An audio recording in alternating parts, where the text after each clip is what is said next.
the training that they need. Right, that individual is now approved as a level 2 provider. Yeah. Well, it can bill under the waiver. I actually have a behaviorist, and I can tell you she would think that they should be the ones to sign off. I mean, that's, The I think BCBA. that, yeah, I think that would certainly be pertinent. And I think that's what Marissa was sharing, was that that's really where what started it, is that people who have that level of certification Gone through and gotten it, saying gotten that if training. you just have this, then why, how do you know that I have expertise in this? Yeah, I appreciate it. And I think, And you're 100% correct. I sit on the board of the Illinois Association of Behavior Analysts. That is their push. yeah. That's a very hot topic. Okay. for that organization. Does it affect anybody else here? Doesn't affect us. We use people external to our organization. We don't employ those folks directly. So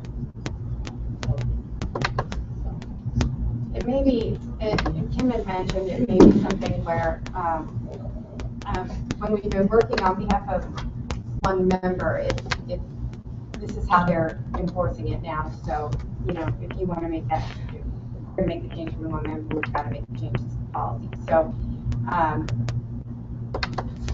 the contention is definitely the issue, is if we want to push for that or not. And so it sounds like, from what you're saying, John, it's a big issue. It's a hot button issue with, I can't speak for all behavior analysts Sure. throughout the Oh, state, yeah. but for Illinois ABA, it's a hot button issue. Okay. How organized they are. Mhm. I don't think they have the political apparatus that IARF has. Mhm. But you're going to get some blowback.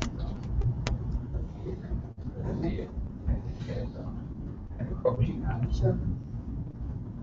how they really Yeah.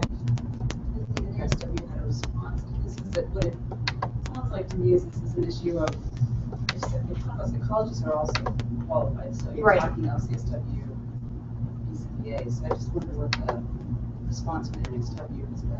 I haven't heard.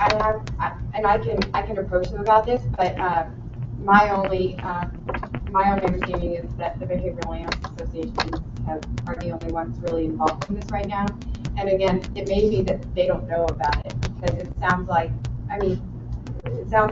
a lot of LCSWs have been signing off on these, and they don't know that they can, I guess, at this point. It was one of those things where they switch the form, and if you're not looking at the form, you switch. You know, that's just an example. That's problematic that the state would make a change like that. No notification, no transition, you know, so you virtually are always going to leave people in the lurch with Right. no way to handle that. Where if they had come out with something and said 6 months from now or a year from now, you're going to have this in place. And it's just an outside to be like, I mean, it's just crazy.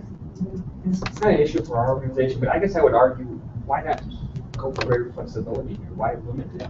Organizations are comfortable with having the clinical supervisor, however that's defined, sign off on it. Grant us greater flexibility. Do you have any insight as to what the position, I mean, I imagine it's what we've been saying, it's that, you know, it's encouraging on their credentials and, you know, how They think they're specially trained to do it. Yeah. Listen to this argument. They think they've gone through, you know, Right. I don't know how many hours of training that other people are bringing to the table. But it's typically, anytime you have credentialed positions, you're always gonna have that. Yeah. That's Yeah. That's what I've heard.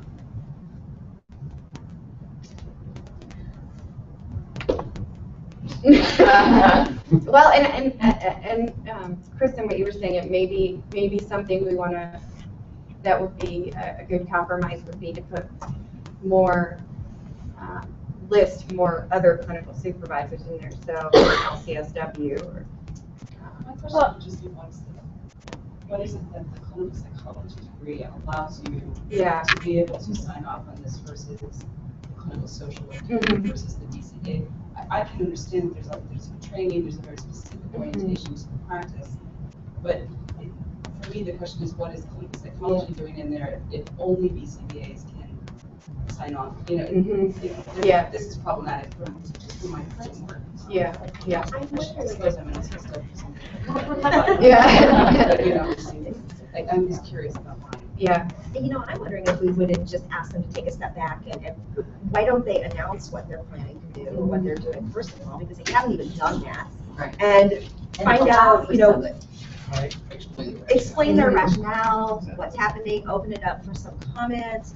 And if Transition this is plan, really the grandfathering direction, something. right, that they need to go in for some specific reason, allow people the chance to get themselves there and adjust and consider some grandfathering. I mean, Then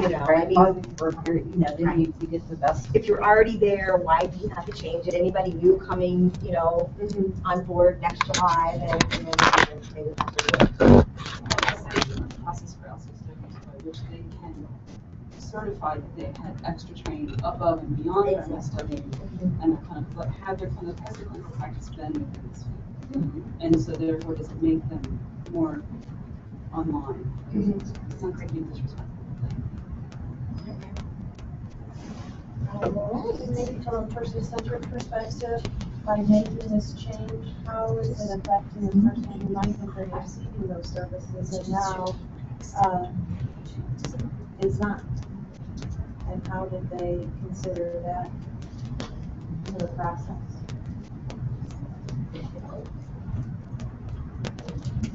Okay, so next up, yeah, so now we'll get to the handout you all got from Josh. If Ben wants to come up and then, I don't know if Janet, Josh, Josh said you might, but so if you don't. Josh? Yeah, it was really nice of him to do that. I'm good. Okay, Josh, you want to come up here? Do you have any others? Sorry, do you have any more, Josh? Here's the mic.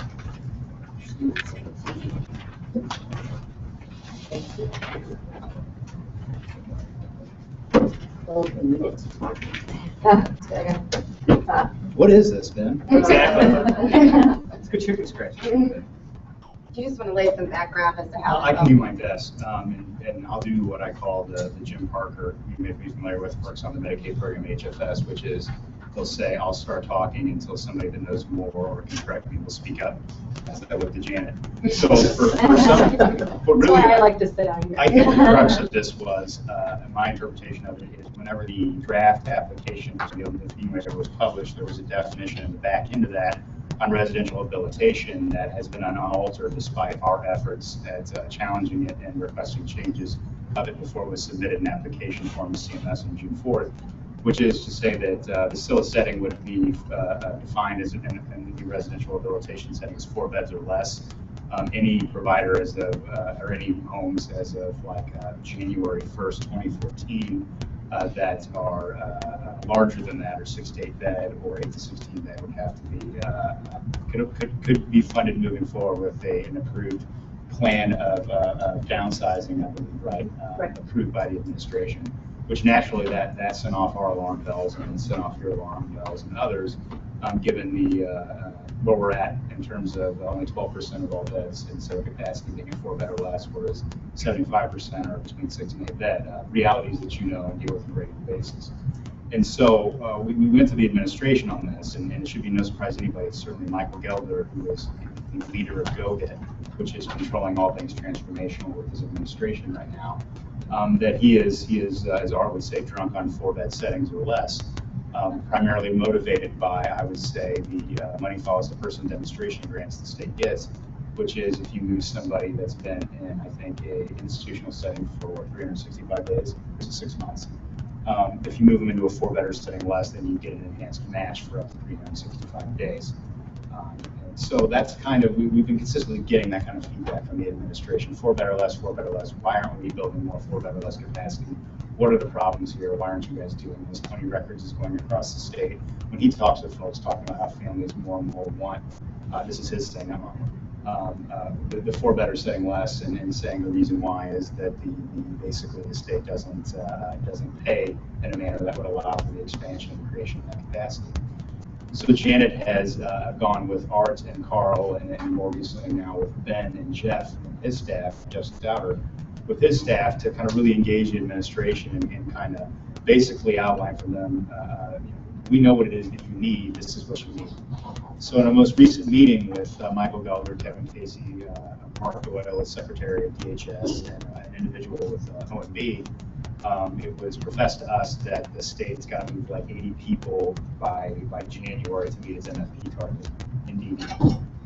And so coming away from that meeting, basically they were saying, and so since Jeff's here, he's welcome to come up here and talk. No, you don't get out of it that easy, sir. You're integral to this process. Please, by all means, we're talking about the 4-bed stuff. It doesn't pay. I'll even vacate my chair. No. Oh, no. I have to go talk to Kyle. Oh, okay. I have to go talk to Kyle. What color is that? My dad had a suit like that about 1974. I think I was at Levi Action. That's what I got it. Better than saying this one fell smell like where was I? So basically coming from that meeting, it was sort of a task given to us. Okay, guys, what do you need? What makes a 4-bed rig? You tell us, because in my interpretation, we're not giving you these, we're not coming up with answers. And so this work group of Art, Carl, Jeff, and Ben had a series of meetings with us to talk about, what can we offer to this process. We have an opportunity here, we believe, to try to get, I would say, a pound of flesh out of this, which is some real changes to the SIL rate that we believe are needed across the board. But it additionally would help meet the administration halfway in terms of trying to meet this administration's long-term goal of increasing the 4-bed capacity, 4-bed or less, but also addressing their immediate need, which is try to comply with the requirements of the MFP. That is what I was trying to do, is to lay the groundwork to what is in front of you today, which is a document that has been vetted by that work group as they've looked over the 2009 interim civil rate work group report, which should be a surprise to nobody. It's still pretty relevant as we're in 2014 heading into 2015 now. So, but I was hoping, Janet, by all means, fill in blanks if you could, but also because Jeff and Ben were on that work group to talk through why they think this table of recommendations across the board were important, why they arrived at them, and why they arrived at some of the narrative language on the 4-bed specific stuff. I think you. Yes. I think Josh did a good job of kind of recapping the meeting that we had with Gelder and Secretary Sadler, Kevin Casey, and others. My takeaway from it was the state knows that they need to get more 4-person settings or fewer out in the system, but they know they're not being developed. It's really a money issue. And they want to know what's it going to take to get there. So, and recognizing it's not going to happen overnight, that it's going to take some time, that they can't convert the whole system, but they need to start taking steps in that direction. So in doing so, as our group talked again, Carl, Art, Jeff, and myself, we said there's some things they can immediately do to help with all SIL settings, some things that need to be applied to 4-bed settings too, to get us in that direction, but have further conversations about what does a 4-bed rig look like. So that's how we came up with some of the recommendations that's on this sheet here. I guess the top one for all of us, I think we've all struggled with, is nursing. We just lose a ton of money in nursing, so that was a top priority for our group. And the amounts that we came up with, we're just going back and looking at the 2009 rate work group that was put together, and these are numbers from that. So it'll be close. It'll change a little bit in terms of that. We talked about in the larger settings, there's adjustment from time away from the day program that's problematic. They have adjusted that in the 4-bed setting, but they haven't done that in the larger settings. Then transportation being an issue, and utilities and technology also is. The rate model is based on old information about how telephones are used. There's different technology being used now.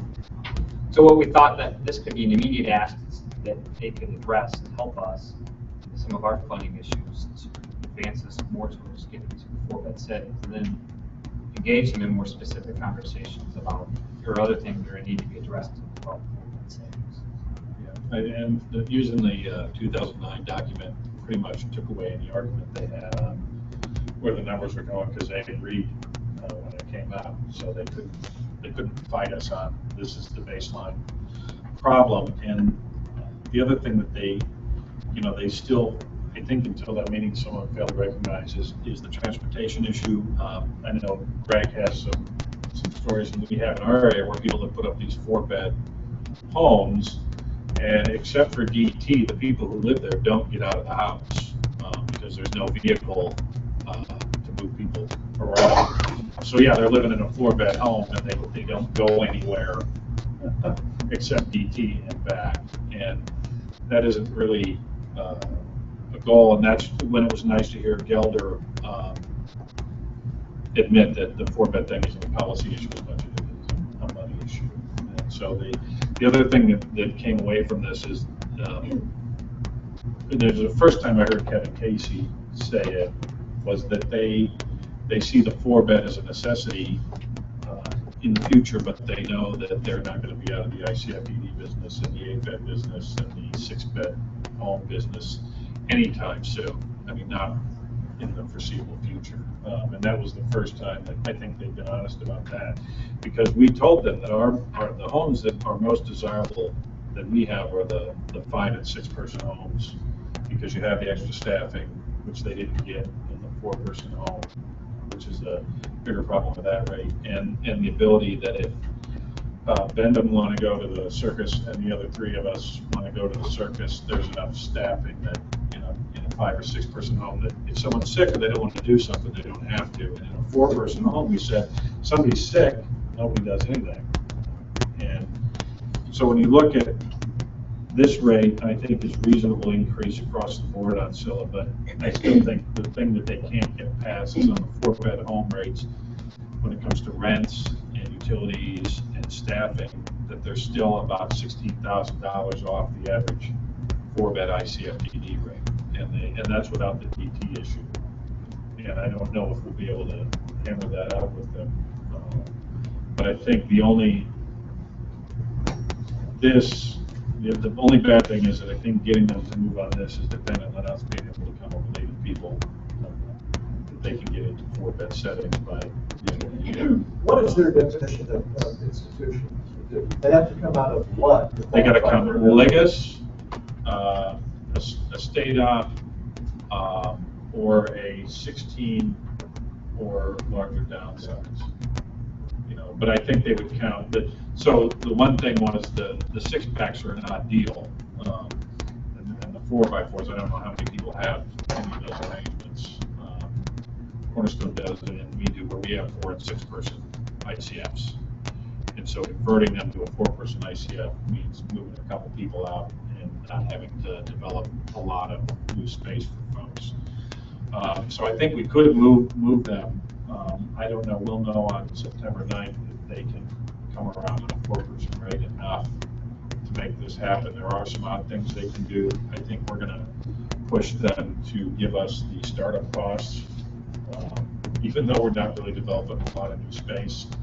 But that's trying to find ways where they can put money into the system to help with that, get them to their 80 person and get this done, but where it doesn't show up is kind of a red flag, right? It's just a standard thing they do. But we also don't have a clear number on how much money they're talking about. Josh came up with a number that was kind of low, but it seemed like Mr. Gelder was too excited about getting this done for it to be, $5 or $10 million that they're talking about. Because he was very excited. One of the things the reason that it's before you today is well, it's multiple, but the first is that when we were in these discussions, we recognized the opportunity to address some of the issues across the system as opposed to just solving the problem of the 4-bed Scylla, which doesn't address the ongoing problems that people are having in the 5, 6, 7, and 8-bed Scyllas. And so that's why we came up with the across the board, and then in addition to, so that we would be able to negotiate with them. And I believe, as Jeff was just alluding to, that the governor's office and the Office of Management and Budget are now they're tracking this to make sure that things are happening the way they have said they're going to happen, and what do they need to do to get that done. So I want everybody to understand the approach that the group used with staff in the discussions about this, and if there's anything that we have either not clearly understood or you don't understand why it's in there, that we need everybody to be on board with this. Does the nursing number include, well, let me back up. There's been a significant increase in the supply organization of medications we're having to pay for now. Is that covered in there? I mean, it's significant. I looked at just, and I don't do, because here's my president doing a summary of, but we're spending a couple $1,000 a month on medications that no longer are covered just for the people we have. I think that's a big number if we don't take that opportunity. I don't believe so. I think it was just the amount of time spent. Yeah. I think we It's may want to do an assessment on that, because that's a big number of people start looking at how much you're paying for across-the-counter medications that you're having to provide for consumers, or ones that no longer are covered for under the change. Yeah, the work group recommendation that we use for nursing addressed the salary levels and the time. Okay, all right. Well, Did you happen to inflate the numbers for like consumer price index? It hasn't been, but that's what we did. We obviously wanted to bring up to current values. We just went off this report. I would strongly suggest that, Oh, yeah. because these numbers aren't even adequate. You look at the real. The interim report of 2009 projected BLS data like 2015. And so I read it right. Like initially I looked at the report and then I was going to contemporize it with current BLS data. I actually think, I could be wrong, but I think the projections they made in the report to where we are today in 2014 are higher than what BLS data actually is right now in terms of the activity. So I think you're probably right in terms of not even going to do it all, but I think we're sitting pretty on what that is. What number of these guys think the appropriate dollar amount that covers the cost for running the program? Or being a 4-bed house, what number do they think you're gonna have to run the house? They have no idea. Yeah. How can I argue with that? That's some big I think that's why they're engaging us. I think they want to eventually come up with what does the provider community think it's going to take. If it was a provider developing a new 4-bed home, how much money do we do? And what we looked at is when you at least looking at our rates, comparing our small settings on SILA, and we use bottom line ICF rates for 4 and 6-bed homes, because that's actually what the state gives you. And I hate when they do the top line rate BS, because you may or may not see that. But bottom line rates, when we looked at our situation, the average rate that 4-bed home has to be around a little over $100,000 on average to make a 4-bed setting work. And the other thing that we tried to emphasize to them is they want providers not to own the homes. For a landlord, so I've got a property owner that's also my maintenance and ground guy. He said when he looks at a property for rental, he wants to make an 8 or 10% return on his money. And when you look at what's in there for rents, we could buy a house with what's in there and break even and probably lose a little in maintenance, and that would be okay. But to go out to a landlord and say, I need a 4-bedroom ranch house that's slightly accessible in a safe neighborhood, and I got like $1,000 a month to pay for that, they just don't seem to be running through our door with that. So I think they don't even have a clue about how much it costs to rent. But those basic numbers are readily available to any realtor group in the state of Illinois. They have to talk to them. I think initially that the promise of being able to develop these was just based on that. It was just a promise that, yeah, this will all work out. But I think, initially it was all about we were going to separate the owner of the home from the provider of the service. But even in the very first meeting that discussion happened, the Illinois State Finance Authority person said that the current rates you're paying for any of these size settings will not incentivize anyone to purchase a home and then lease or rent it to you, because the numbers don't work. So all of these things with some experience are beginning, I think, to register with them. And just to echo what both Jeff and Ben has said, in that awareness that they are under a consent decree and have accepted federal dollars to accomplish something, they're back to us saying, okay, so how do you make this work? So I think the fantasy is finally turned into the reality, and that's why they're saying, you know, you hear less and less about providers not owning the home, and now you're hearing more and more about what do you need? But I don't know if anyone else, we called all those housing development people that were out there that, you know, Tony Records talks about it, and Derek Dufresne of the Road Show say, well, call these people, they'll develop. We called all of them, and we called them back about a month later, and they said, we got nothing. There's nothing. And we were saying, you know, Rockford to the river and Quad Cities north, and they said, no, we got nothing. We got nobody that wants to invest. We got nobody with any housing. We got nobody that wants to build anything. And I said, thanks. And they, you know, it's like they were surprised. Another issue is cutting property taxes at some point. If you're a local provider and you're buying a house, in Jacksonville, I talked to the mayor, and they're having a big vote to add a 1 penny to sales tax for schools. You put more homes up, you're going to take how many more houses off the property tax rolls? And what's the amount of dollars going to come to this community response? Who's going to shovel your streets? Who's going to provide police protection? How do I pay for that as the mayor if you take 5, 6 more houses off? And not just us, the church does that, some other group does that for profit. And they all go to this level. Before long, the tax to support local services are just money's out there.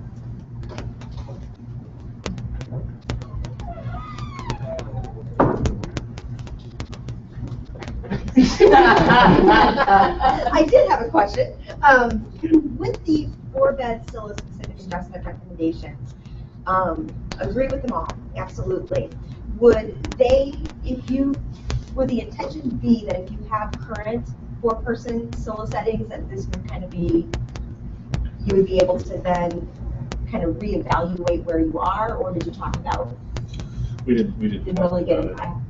I would think that would be open. I mean, I think it was more of future development. They know, actually, Secretary Sadler said this in the meeting, I don't know if they'll go this route, but they are considering any future civil development. They may just want to limit the 4-person. They may not allow, if you're going to develop a 6-person, won't allow that. So, and knowing that, they're saying we need to develop sufficient 4-bed rates. Yeah, I think they're going to be stuck with that number. Well, and it really does need to be standardized, or they're going to be right back into the whole model they always have, which is you get these like this, you get this like this. You don't get that, you get this. You get this, we have no formula, you know, so. You're getting money for a year. And we're Then we're going to take it back. So really, I think there should be discussion to make sure that they're thinking about that. Well, and I pushed really hard in these discussions for us. You know, we thought maybe we could just address like one issue or something, but I fought really hard for us to come up with a number that made some sense and was across the board, because I didn't want us to come up with a smaller number and then say, well, okay, and then us go back and say, well, we really need to put the nursing in there. You know, and I think they need to know where the major pressure points are, and they have to start understanding the cost of these things. The last item, that's on the list here is, time rates, the economic indicator that accounts for, staffing costs. I mean, I don't know about others, but health insurance, workers' comp, I mean, we need that for everybody, not just new development in our 4-person. So, I mean, that has been, and there's data that is so readily available about health insurance and how much that has impacted everyone. So, I don't know, that, I would imagine that number might be very large. Well, and the other thing is, and I don't know how many people have Chicago operations in the room here, but the fact that the mayor said the other day, minimum wage going to $13 an hour, regardless whether the state one goes to 10. I mean, just the state rate going to 10, and then if the Chicago rate goes to 13, I mean, there's a complete disconnect on that. And the previous raises in minimum wage have been terrible on us, but I don't know how you'd ever get $13 an hour out of the state. that's something that I don't even know if they understand. Do these changes, as far as what the impact would be on the performance rate, do they provide for like a person to be sick and politically free to go out? Is this adequate? Because if we're giving them something, my fear is they're say, well, if we gave you what I asked for. I don't think that rate, that $6,000 hire is adequate at all for a four-person. Now, we're saying these are steps that should be taken now. Right. If we can help you, you need to help us.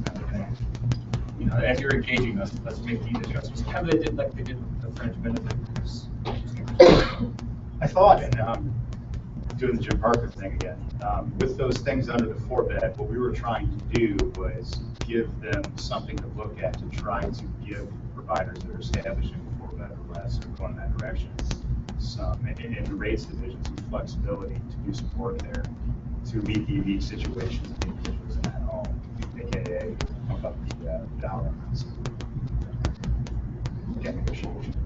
Yeah, because this still won't, the other thing that they don't understand is this still won't deal with injectable meds beyond what the new law is. And it's so kind of heavy that I don't know if it'd be worth your time to train the staff to do it, or still just have the nurse do it.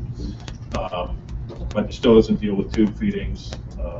You know, I still think a multi-person lift in a 4-person home, the rate that even at the $100,000 rate probably isn't going to deal with that. And even on the transportation side, you know, you had one person with a wheelchair into a 4-person home, you need a $40,000 minivan for transportation, not a car or anything else. They just have no concept of the reality of providing the service. And I don't know, we have some 2-person homes, and just in that setting, those rates would have to be at least $10,000 a person higher to break even. I mean, in that setting, I'm guessing it's be the same with a 4-person majority. You mean with somebody with a more complex disability? No, I think just to cover the expenses. We have some, you know, the staffing isn't the big deal there. The big deal there is the rent, utilities, and everything else that's standard across the board. The transportation costs, that whether it's 4 or 2 people or 6 people are going to be the same, and it's just not added. Yeah, I think one of the things that CMS has made clear with this new rule is that one of the reasons that they ended up not including a specific number of beds that qualified as a waiver setting or an integrated setting for residential services is because in their going around the country and looking at different settings, they have concerns that there are times when putting people in a 4-bed or fewer settings, you are isolating them more than if they were a larger setting. For some of these reasons that the group has been talking about, the transportation factor, the staffing factor, and one of the discussions we talked about assistive technology and how you can use assistive technology in homes, and Ralph Lawler was like, you know, I'm really cautious about that because you do not want to equip a home where somebody has everything they need to be on a computer or be in here, but they never go out and walk in the park or take their, go to a movie or anything because you've equipped that house with the technology to the point that all they do is stay in the house. He said that's more isolating than if if somebody lived in an 8-bed or a 16-bed but was going all over the place with people that they know and that they enjoy. So, that is those kind of lessons learned through CMS's experience, I think also are an important part of this conversation about how we arrive at these rates and how we proceed with this. Has the state had any discussion about being the landlord of the homes? Other states do this. It was state owning still property. Right. I don't. There was a sliver of that 2 or 3 years ago, and I thought that got kiboshed relatively quickly. I haven't heard a surface since. And that in Connecticut, states going away from it. All the homes. Providers. They're taking them over, and when the leases run out, providers take over the leases. In Indiana, it is all persons who lease the homes. The agencies have been prohibited from owning and providing services in the same setting and they are very small settings, and individuals all have unique rates. And so when you talk about choice, who determines who lives together is by matching all the rate packages together so that you can provide 24-hour care. So if you want to live with someone whose rate package will not enhance yours to the point because nobody has a 24-hour rate package unless they have real issues. You're not really looking for your friends, you're looking for someone to monitor. I wouldn't want to, I know you were looking at the there's something about it, I wouldn't want to go down I walk around with your great passport. We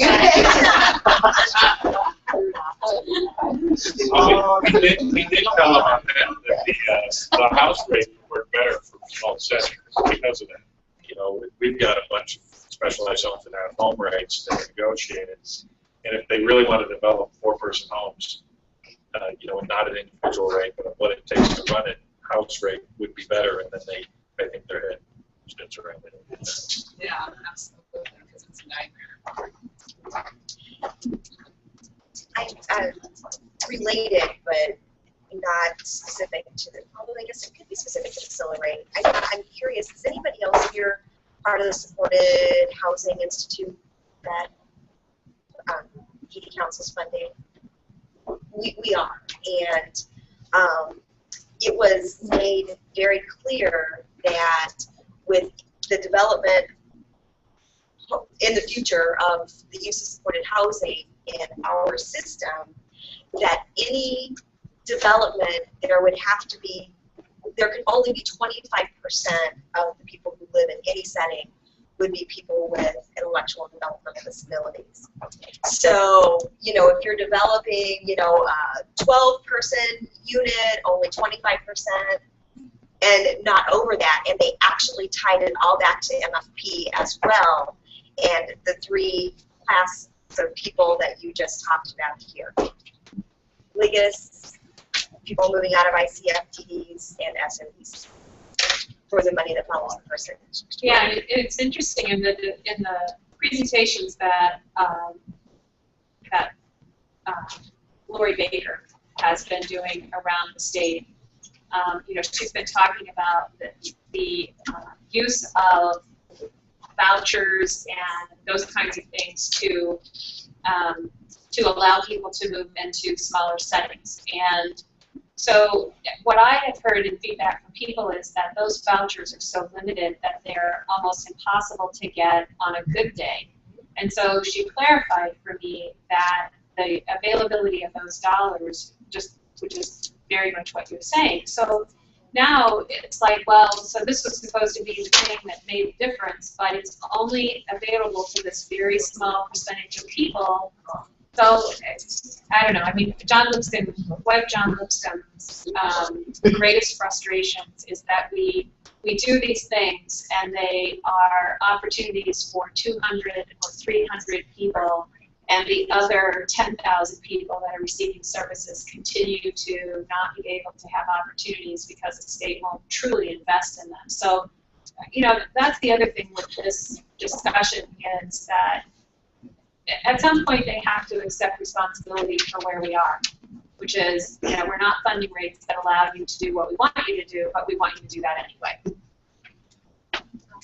Well, then the rates, you know, as time has gone by, have eroded further and further. We used to do things we couldn't afford to do because we could wiggle it out the rate or fundraise a little or get some volunteers, but there's no slack anywhere. You can barely sustain what we have. Right.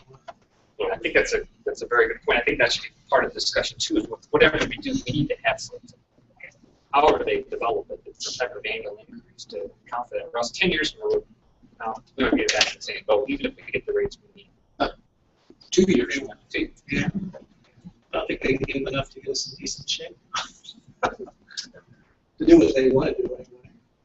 Well, and that's the thing is let's be real here. You know, if you want to take everything to 4, and you want to know what it's going to take, this is what it's going to take. And if you're not willing to invest that, then stop acting like that's your vision for the future somehow. And even so, I had a long conversation with Sheila Romano, council, and I said, look, if you want us to move everyone into 4-bed homes, I need to develop 30 accessible 4-bed homes in a place where it's hard to find a 4-bedroom ranch house that is affordable, that's not, $600,000. And there was that look of, really? Like, that many? Yeah, like, there's all this magic housing laying empty that's accessible and meets the standards, and you can afford to buy it, right? Because I don't.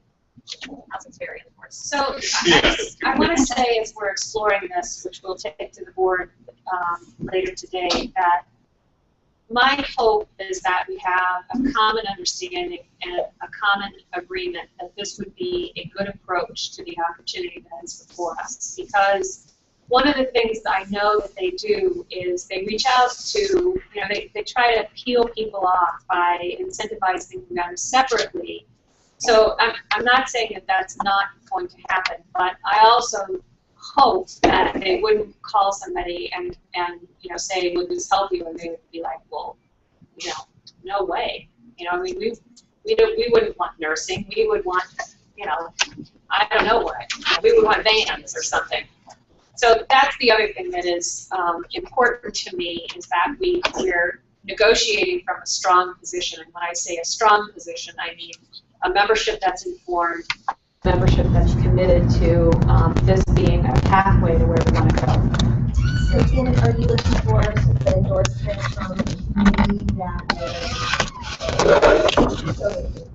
while some of the content could change on this document, but the approach of having an across-the-board, adjustments as listed here, and then the specific 4-bed recommendations as well. And to your point, we could, if we went in and said, we need $400 million to put us in the middle of the pack, we'd get laughed out of the room and say, come back. And I give another day when you guys are thinking clearly. So the approach of identifying some key need areas specifically and saying, fix these 4 or 5 things, that's going to help us. And then moving forward, the suggestions under this 4-person will help us a lot more to be able to partner with you to do what we need to get done. Right. Yeah. In theory, if you agree to do this, your chances of meeting your 115 goal by whenever are better. But you need to agree to do this. And the other thing I think we should make clear, and I'm going to ask Josh and Ben and Jeff, this does not say that we will not continue our push for the wage increase for direct support professionals. So this is not an either or, this is in addition to that. And I think to your point that you said downstairs that, we can't get hung up on trying to create the profession, being focused on perfection, because there's so much imperfection in our system, but this is a step forward. Well, do we have a budget to project that? I'm not part of the group, but do we have a budget that says it's going to cost $10 an hour with retirement plan, healthcare, and all their benefits? There's so much for training, so much for other staff. So we think it's going to cost $100,000 per person for a bed than you have in there. And go back, here's why it is all these things. And have to go back and say, no, it doesn't cost $300,000. Yeah, it does. Now, utility bills are not $500 a month. Yeah, they are. Yeah, no, the numbers we use to get to that 4-bed number are based on actual costs that people have. Looking at there. I think it was to be kind of somewhat left open that we know that on average the rates moving people out of the SAP and they're getting by 103,000. That could be a bogey, but we need to work with you to develop that. Kind of leave it open and say these are things we need to work on to get to a higher rate. Not really tight into the numbers. Right, but it's going to be in that ballpark based on what, if you look at the spreadsheets, this is what it says. And it varies some, but even on the technology side, we pay 10 different internet vendors over 3 counties, and that number is a lot more than $100 they give you for telephone. And they keep asking us to do all that stuff. You got to have iPads, accessibility, and all that, but they don't have any clue as to what just something that simple can cost in a 4-bed home. If it's $1,000 a year for the internet and they're giving you $200, they just don't. Well, you know what's very interesting about it? There's things that they used to expect the person or the family or somebody else to provide, like we provide room and board, the house, the care, and the services. Now they want them to have Wi-Fi. They want them to have. They're expecting to provide them a living package, like they're living into, Marriott Court for retirement. Do you want to, I just have one more question on the rates. At the purchases we talked about putting in an enhancement so that if you had a vacancy, because if you're in a 4-bed or 3-bed, that kills you, funding it for 60 days. And I didn't know if you were going to put that in there because that was going to be critical. It came up, actually, I think it was Secretary Sadler who brought that up. I mean, it's not specific asking here, but it's obviously an issue. But they actually talked about that. Yeah. So I think to provide some it's okay to provide some clarity. When we had that meeting, there were some things that were already on their minds, which I'm chalking up as that's what they're bringing to the table. One of them was that whole discussion. The other was maybe capitalizing, providing some sort of recurring funding for property damage or whatnot. So they have some of like their list. What I think we were looking at is this is our list, and then this is what we're going to hopefully negotiate. Do they think that they're actually going to get 80 placements? I think the only way they get 80 placements, and I don't remember who the other 6-pack providers or 4-pack providers were. I think their only chance is that they come to a deal where we get something more than just what we get for the 4-bed homes. That conversion can be easy because you're not moving a lot of people. It's a licensing change and a number change. But I don't think we would do it if we were just getting it for those. And we weren't getting something from the other ones because they're never going to match the ICF rate for the 4- and 6-person homes, and they're probably never going to completely solve the DT difference. So in our case, it's like a $500,000 difference on 32 people. So unless there's some broader change out of that, I don't think we'd be excited about it. So, Josh, do you need a motion from someone, or do you just need to solve it with our heads? Would someone like to make a motion? I say. All in favor? Aye. Opposed? Yeah.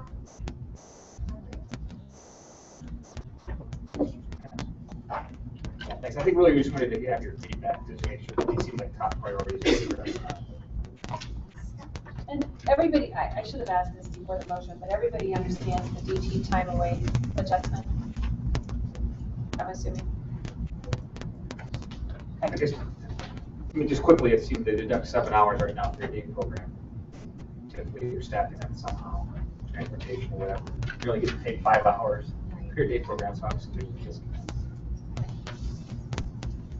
All right. Do we have anything else that we want to discuss? It looks like we're running out of time here. So Ben, you're talking about paying for the above the $1,100. Is that what you're talking about on that? So just the SILA rate to account for that deduction. They did it for the 4-person sites. They should do it for the larger ones. I have a question on the one-on-one and all the changes that are happening here. And I should have asked this probably months ago. What actually drives the reason for that change? Because to me, in a system that's so chaotic and so in trouble, it seems like you just threw gasoline on this fire that makes absolute. I just can't believe that there's a benefit worth the outcome of it. So is there somebody know is well, just the one-on-one and all the new paperwork. I mean, is it driven by HFS? Is it driven by the governor's office? Surely Kevin Casey wouldn't just do it. It seems like it creates bigger havoc for him than anybody, because his staff don't know what they're doing. They don't have forms developed. They don't, it's just weird. Well, so how this whole process started was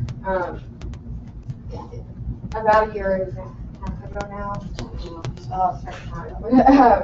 So that they had made initial changes, and it was I remember that, but do you know what drove, why Right. they decided this was what we're gonna work with? So what happened in response to that was because it is that IARF and the division formed a work group to try and craft the new policy.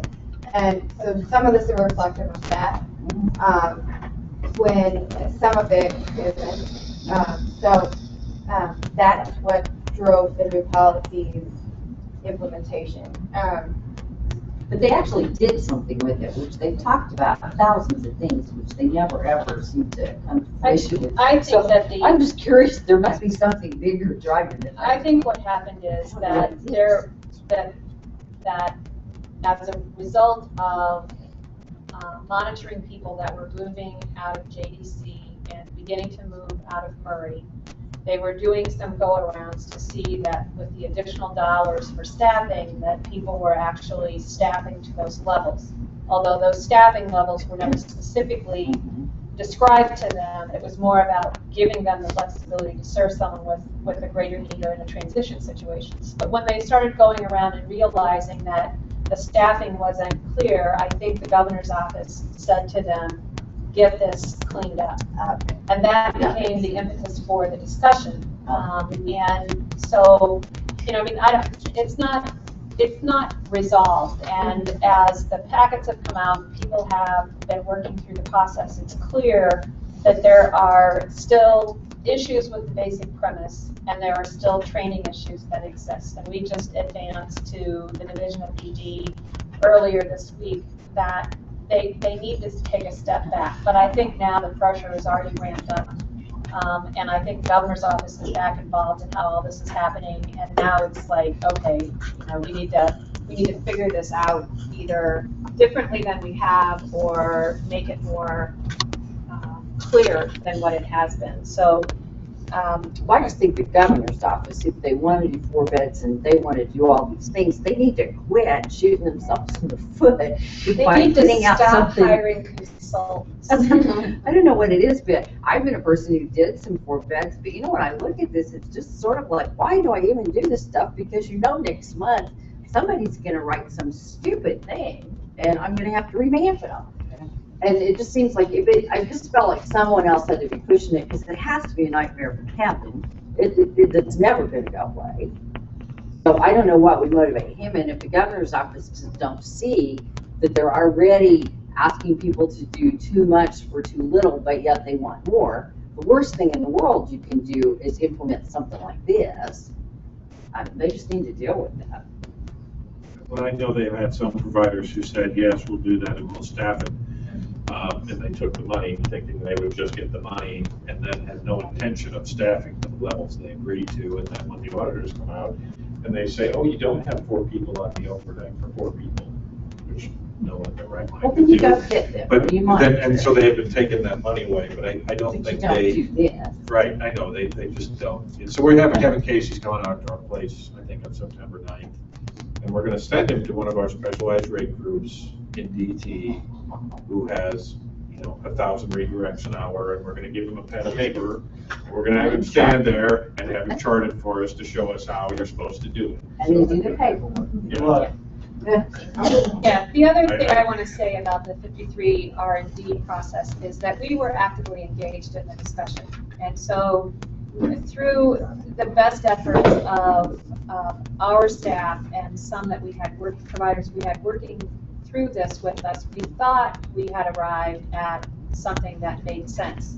But you can only you can only know that for sure when you begin to test it out in real life. And what's very clear now is that in the implementation that's happening, it's overwhelming. So, I think that they were trying to be accommodating of what our initial concerns were, and I think now they're motivated to continue to work with us to try to resolve it. The encouraging thing about the previous discussion on the rates and the 53 R&D is now they're coming back to us, whereas 2 years ago, they were only looking outside the system to people who presumably had all this experience and outcomes in other states. And what they're beginning to understand is what we know all along, is that every state's unique. So you can't just pick up a model that worked and take it over here and plop it down without looking at it in testing it somehow. If I I recall, much of our conversation with Kevin and his team wasn't about tracking of the one-on-one hours, and it was more about the ease of getting people 53R and 53D Right. to begin with, getting it done faster, less hoops to jump through at that initial onset. And some of that is good progress in the system. Right. So that's really where we started, and I think unfortunately, as Janet said, and that there were some things happening that was discovered, so I think this became the vehicle to address these other issues, and I think that kind of I happened think without what- anybody realizing it was happening. One of the points we made when we were going through this work-through process is we received, and, you know, this is playing out now, the assurance that once we put this in, undoubtedly it's gonna need changes. So we want to have the ability to come back in a few months, or weeks, whatever, and change it if needed, which it is gonna need some changing. So, through the whole process, there was definitely the understanding that this is gonna need to be shifted. We did have the understanding as well that there was going to be significant training before it was implemented, and that's a big something we're working out with the division right now. And when we received comments from the broader membership about the concerns with this new process, that was the overwhelming feedback we received, is that we just wish there would have been training. So, Well, and I think, you know, the concept may not be bad, but, you know, you let DHS do IT stuff, which we all know they know nothing about. And so they created things that don't get, you know, and my staff are just pulling their hair out because there's 3 lines right on that's all. Or you can write farther, but you can't print it out, but you gotta print it out and have somebody sign it. You know, I mean, it's just their typical approach to everything they've done in the last 20. They don't have the skill to do that. So I don't know, maybe we need to suggest that somebody comes in to write their programs, or, you know. That might be a Well, because you have conversations and people will say, told them they had to do that. Well, that's great, but they didn't, and now we don't have anything we can bring them.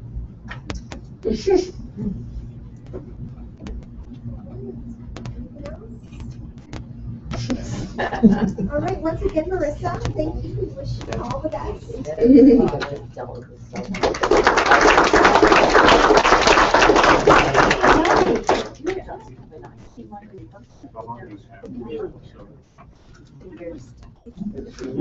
mean, he may like that.